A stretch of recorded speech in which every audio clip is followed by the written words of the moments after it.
ఆస్ట్రేలియాలో నిన్న సాయంత్రం 6:45 బోండి బీచ్లో ఒక పెద్ద ఉగ్రదాడి జరిగింది. ఈ ఉగ్రదాడిలో 16 మంది చనిపోయారు, 40 మంది గాయపడ్డారు, 2 పోలీస్ ఆఫీసర్లు కూడా ఉన్నారు అందులో.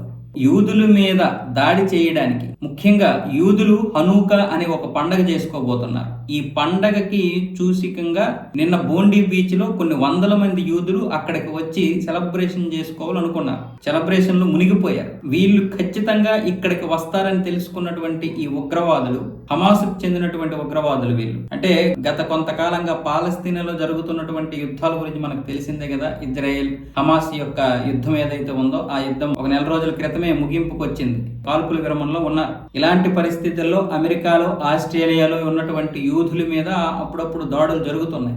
అయితే కాల్పుల విరమణ తర్వాత మాత్రం ఇదే మొదటిసారి యూదుల మీద దాడి జరగడం బయట.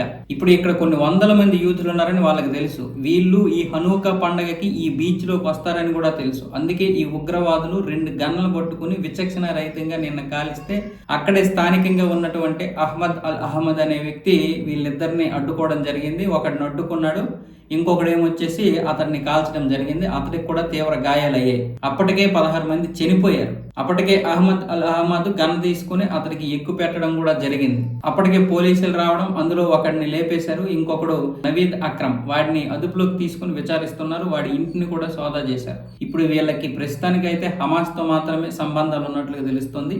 వీళ్ళని ఇక్కడికి ఎవరు పంపించారు, వీళ్ళ వెనక ఎవరున్నారు, ఏ దేశం కంట్రిబ్యూట్ చేస్తుంది, ఇవన్నీ కూడా విచారిస్తున్నారు ఆస్ట్రేలియా పోలీసులు. ఇందులో ప్రధానమైనటువంటి కారణం ఏంటంటే యూదుల్ని చంపడమే వీళ్ళ యొక్క లక్ష్యం. ఈ మోటివ్ అనేది కేవలం ఆస్ట్రేలియాకో లేకపోతే ఇజ్రాయెల్కో మాత్రమే కాదు. యూదులు ఏ దేశాల్లో ఉన్నారో అన్ని దేశాల్లో కూడా ఈ యొక్క దాడులు అయితే జరుగుతున్నాయి. మన దేశంలో, మన రాష్ట్రంలో విజయవాడ దగ్గర కూడా యూదులు ఉన్నారు. ఇప్పుడు వాళ్ళని మన వాళ్ళు అయితే ప్రొటెక్షన్ చేస్తున్నారు.